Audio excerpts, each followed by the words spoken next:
Welcome back, बहुत स्वागत viewers आप सभी का। आप देख रहे हैं आपका शो कहानी कुर्सी की। मैं सौरभ शर्मा रोज की तरीके से आपके साथ हूं। मेहमान बने हुए हमारे साथ प्रोफेसर संगीत रागी जी, राहुल महाजन साहब, राशिद किदवई साहब, राहुल महाजन जी, समीर चौंगा साहब हमारे साथ हैं। बहुत स्वागत सर सभी आप लोगों का।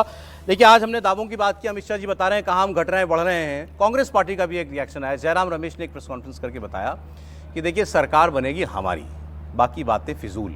और उन्होंने कहा इस इलेक्शन को आप 2004 वाला इलेक्शन समझिए। 2004 का इलेक्शन क्या था? प्रधानमंत्री थे अटल बिहारी वाजपेयी, गठबंधन की सरकार थी, क्लियर मेजॉरिटी किसी के पास नहीं थी। 2004 में कोई सोच नहीं रहा था या प्रेडिक्शन नहीं कर रहे थे कि वाजपेयी साहब हार जाएंगे। इंडिया शाइनिंग का नारा था, वाजपेयी साहब हार गए और उसके बाद सरकार बनाई कांग्रेस पार्टी ने। कांग्रेस पार्टी की सीटें कितनी थी? 145। भाजपा की थी 137 शायद 138, 5-7 सीटों का ऊपर नीचे का मामला था।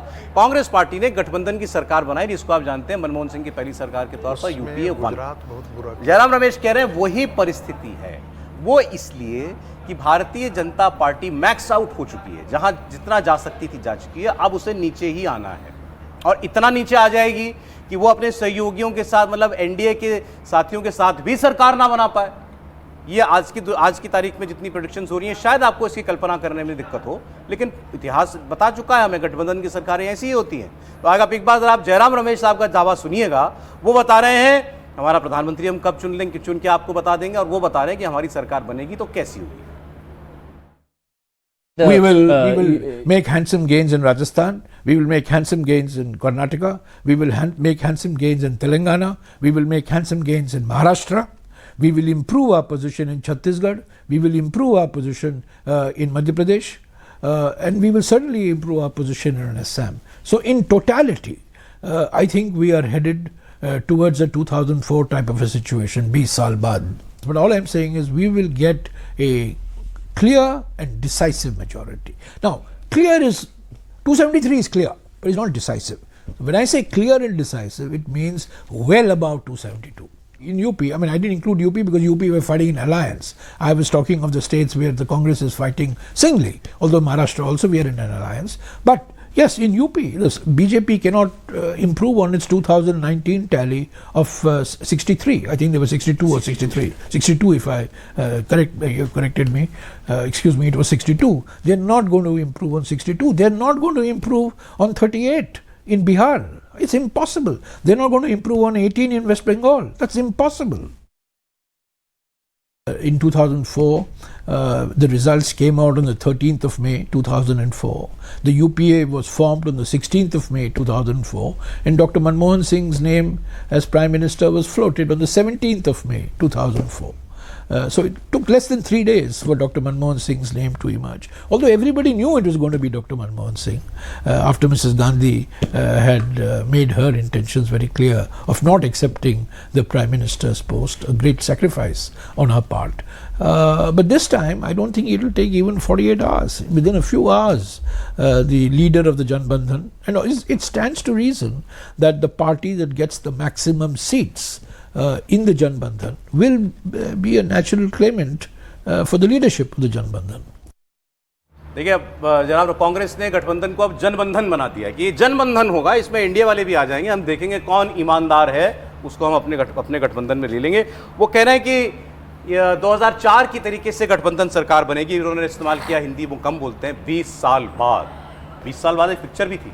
हाँ, 20 साल बाद में जो ऐसा वो बड़ा हीरो थे, और उसमें एक आत्मा की कहानी, प्रतिशोधी आत्मा की बात, प्रतिशोधी आत्माएं तो बहुत घूम रही। किसकी प्रतिशोध वाली आत्मा? आत्मा बहुत सारे लोग प्रतिशोध लेना चाहते हैं नरेंद्र मोदी से। नहीं, आत्मा किसकी है? अब ये एक मैंने केजरीवाल जी का शरीर और आत्मा का को बोला ही था मोदी जी ने, तो शरद पवार तैयार आता हूँ जेल में आत्मा उनकी बाहर है, और शरीर का उन्हीं का बहुत सारी आत्माएं घूम रही है। मैं ये तृप्त होना है, पूरा सुना है। देखिए, लोकतंत्र की आत्मा, उसका सम्मान रहे और वो कायम रहे, वो फल फूले जिंदा रहे, यही हम चाहते हैं। देखिए, जयराम जी को मैंने सुना। देखिए, सपने देखना और दावे करना बड़ा आसान है। ये सपना ही था, ये सपना ही है कि जो है कांग्रेस जो है वो जो है सरकार बना जाएगी। अपना तो बताया नहीं सीटें कांग्रेस का, कोई नेता अपनी सीटें नहीं बताता। सबसे कम सीटें इस वक्त कांग्रेस लड़ रही है अपने इतिहास की। 325 सीटें अपने इतिहास की सबसे कम सीटें लड़ रही है, मतलब ये हालत है। दूसरा, कांग्रेस का जिस तरह का कैंपेन हमने देखा है, मैं अपना पर्सनल बोल रहा हूँ, हो सकता है बाकियों का असेसमेंट गलत हो, कांग्रेस उस पर जा रही है कि बीजेपी हार जाए तो हम जीत जाए। ऑब्वियसली हम तो नहीं जीत सकते, लेकिन वो हार जाए। और जो बात उन्होंने 2004 की कही, राशिद अच्छे से जानते हैं, Congress was in a shock. उनको समझ नहीं आया कि जीत कैसे गए, 145 कैसे आ गई। वो तो मतलब कोई आदमी सोच नहीं रहा था कि कांग्रेस में कि जीत जाएंगे ऐसे। सो ये हालत है इस वक्त कांग्रेस। तो इस बार कोई ऐसा चमत्कार नहीं होने जा रहा। हाँ भाई साहब, शौक अच्छे होते हैं और दोनों तरह के शौक, अंग्रेजी का भी हिंदी का भी। देखिए क्या है, बात आप फिर वही प्रोग्राम है कहानी कुर्सी की। देखिए जनता के बीच लोगों ने अपनी सारा पूरा प्रचार प्रसार किया। अब जनता का विवेक है, जनता किसको वोट देती है। सब जो सत्ता पक्ष में होते हैं उन्हें कभी नहीं लगता वो हारेंगे, और जो विपक्ष में होते हैं उन्हें हमेशा एक सुखद एहसास होता है अगर ऐसी बात होती है। वैकल्पिक सरकार की ये बिल्कुल आप नहीं कह सकते कि नहीं बन सकती है। आप रूल आउट नहीं करेंगे जो जयराम रमेश कह रहे हैं 2004 को रूल आउट। उसका कारण ये है क्योंकि देखिए हमारे देश में जो संसदीय प्रणाली 272, अगर नरेंद्र मोदी जी भाजपा 272 के आसपास हो, 250 260 भी, तो मुझे लगता है आसानी से सरकार बन जाएगी और नरेंद्र मोदी जी फिर वापस एक प्रधानमंत्री के रूप में तीसरे काल में वापस आएंगे। लेकिन अगर संख्या और ज़्यादा गिरती है, जैसे हम लोगों ने आज आकलन भी किया, महाराष्ट्र की बात मैंने कही, बिहार की बात करी, अगर यहाँ भारी गिरावट आती है और दूसरे राज्यों में उतना सपोर्ट नहीं मिलता और 200 220 225, तो देखिए जो ब्रिटेन में जो पार्लियामेंट्री डेमोक्रेसी है, वहाँ अगर इनकम्बेंट प्राइम मिनिस्टर, मतलब जो कुर्सी के ऊपर होता है प्रधानमंत्री, अगर वो उसको सिंपल मेजोरिटी नहीं मिलती, एक पार्टी को बहुमत नहीं मिलता, तो वो कम से कम अपनी दावेदारी नहीं ठोकता है। ये ऐसी परंपरा है। तो हमारे यहाँ तो अभी आपने 2004 बताया ना 145 एक दल की बात, वो एक दल की बात, बस एक अपनी बात पूरी कर लूँ। वो उसका उदाहरण वो 1989 में जब राजीव गांधी जब हारे थे चुनाव 1989 का, सिंगल लार्जेस्ट पार्टी थे, 191 उनकी लोकसभा की सीटें थी, लेकिन उन्होंने दावा नहीं पेश किया। विश्वनाथ प्रताप सिंह की पार्टी जो जनता दल थी, उसके 142 सीटें थी, और भाजपा और वाम दल तो सब करेंगे। अगर हम ये तय कर लें कि कौन से ऐसे राज्य हैं जहां बीजेपी को नुकसान, मैं बता देता हूँ आपको, फायदा हो रहा है। देखिए पहले आपको समझ आ जाएगा। मैं बता रहा हूँ ना आपको। अभी जयराम रमेश ने जो बोला और अमित शाह जी ने जो बोला, कंपेयर कर लेते हैं। जयराम रमेश कह रहे हैं राजस्थान में हमको फायदा होगा, अमित शाह ने माना। उन्होंने कहा हरियाणा में हमको फायदा होगा, अमित शाह ने माना। लेकिन राजस्थान में कितना फायदा होगा ये वही कह रहा हूँ। जयराम रमेश को लग रहा होगा हमको 10 सीट का फायदा है, उन्होंने कहा मेरे को 1-2 सीट का नुकसान है केवल। अमित शाह ने बोला हरियाणा में, उन्होंने बोला मेरे को 1-2 सीट का नुकसान है, ये ज्यादा फायदा देख रहे होंगे।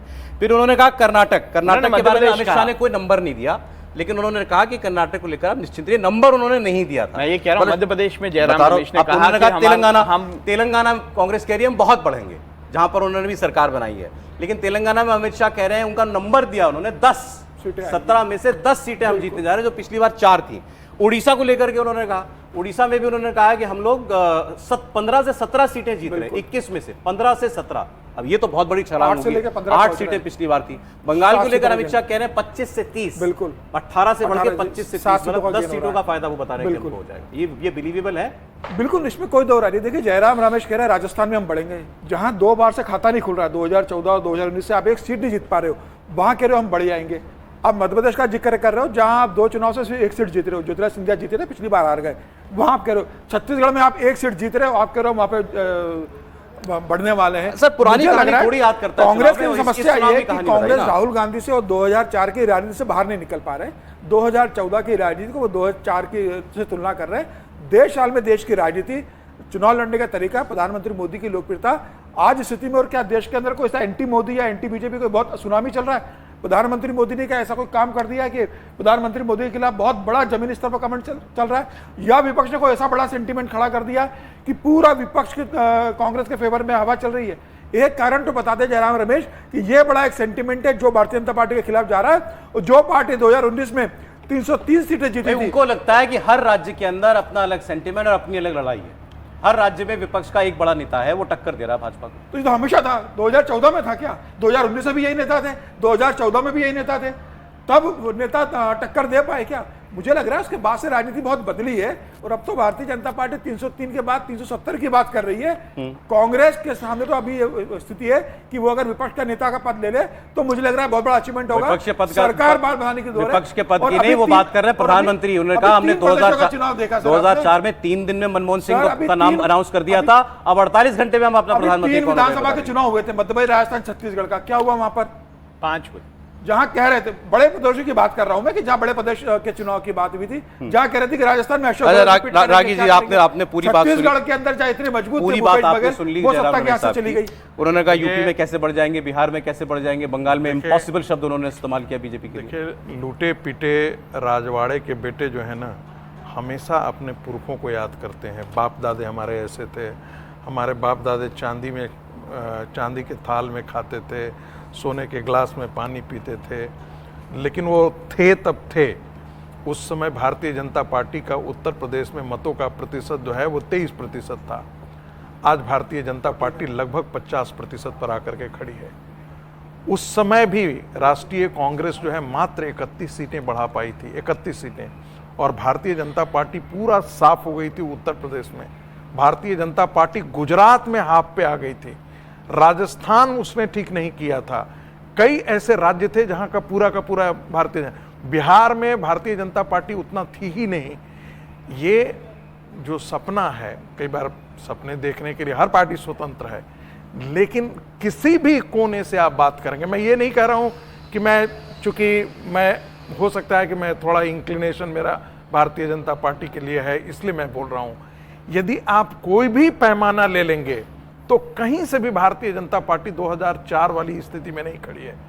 4 वाली स्थिति मतलब न संगठन के तौर पे, न लीडरशिप के तौर पे, न पॉलिसी के तौर पे, न परफॉर्मेंस के तौर पे, और जो इमेज है प्रधानमंत्री का और जो ऑरा बना है कि भारतीय जनता पार्टी की सरकार ने अद्भुत काम किया है, अद्भुत काम कर रहा है।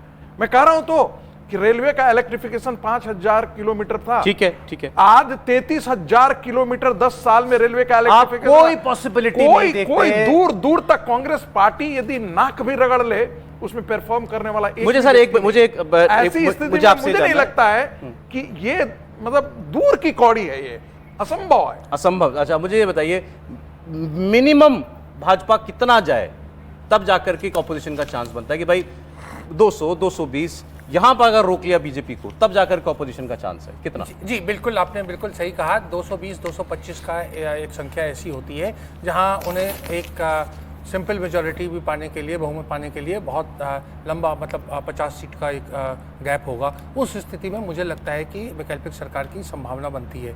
हमारे मित्र लोगों ने बहुत सारी इसकी देखी कहानी, आपका शीर्षक है कहानी कुर्सी की, तो सब चीज़ें याद रखनी चाहिए। 2004 में अटल बिहारी वाजपेयी की लोकप्रियता में कोई कमी नहीं थी। कोई ऐसा ग्राफ, कोई मुझे ऐसा सर्वे नहीं नजर आया कि जिसमें कहा कि अटल जी की जो 30%, 27%, 28% लोकप्रियता थी वो घट के एक उसमें आ गई हो, सिंगल डिजिट में। दूसरी बात, चंद्रबाबू नायडू 6 महीने पहले चुनाव उन्होंने कराए, उस समय के एनडीए के सदस्य थे, उन्होंने 6 महीने पहले कराए, नहीं तो ये गर्मी के सीजन में चुनाव भी नहीं होते, ये सेरा उनको जाता है। उन्होंने आग्रह करा अटल जी से, वो खुद अपना भी चुनाव हारे और अटल जी का भी उन्होंने वो कर दिया। फिर इतने साल बाद फिर चंद्रबाबू नायडू की वापसी हुई है।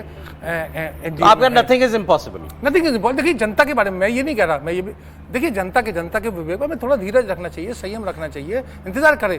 जनता का वर्डिक्ट आता है 300 पार, 370 पार, 400 पार, सलाखों पे। 4 तारीख तक इंतजार करेंगे तो हम क्या बात करेंगे? इसलिए तो अगर हम बात कर रहे हैं तो सार्थक चर्चा करें। नहीं तो आप कह रहे हैं कि भाई क्यों हम इस पॉसिबिलिटी को नहीं देख रहे कि भाजपा 200, 220 हो सकती है? बिल्कुल हो सकती है, और उसमें फिर दूसरी तरफ का नंबर भारी हो जाएगा, भारी हो जाएगा। राहुल जी, मुझे बताइए कोई सिनारियो जहां आपको दिखता हो कि हाँ भाई मोदी नहीं कोई और प्रधानमंत्री बन सकता है? नहीं, मुझे ऐसा कोई सिनेरियो नहीं दिखता है, कोई नहीं। क्योंकि मैं अगर राज्यवार भी जाऊं तो मुझे ऐसा नहीं दिखता है कि कोई जो लॉस जो है वो महाराष्ट्र में या बिहार में या कर्नाटक में हो रहा है वो दूसरी जगह कंपनसेट नहीं हो रहा है।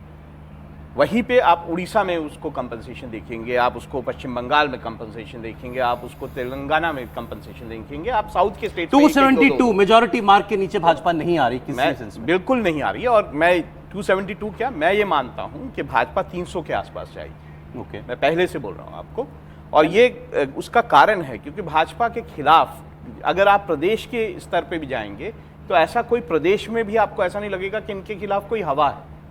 मध्य प्रदेश में ऐसी कोई हवा आपको दिखाई नहीं तो 2004 में भी हवा नहीं लगी थी किसी को? हवा देखिए, 2004 में जो कैंपेन चला था शाइनिंग इंडिया का, उसको लोगों ने बिल्कुल पसंद नहीं किया था। तो खैर, और मैं ये मानता हूं कि 2004 नहीं है 2024 किसी भी सेंस में। ये हमारे मेहमान कह रहे हैं, राशिद साहब ने कहा कि कुछ भी असंभव नहीं होता, चुनाव है, कुछ भी हो सकता है, जनता ने अपना फैसला दे ही दिया है।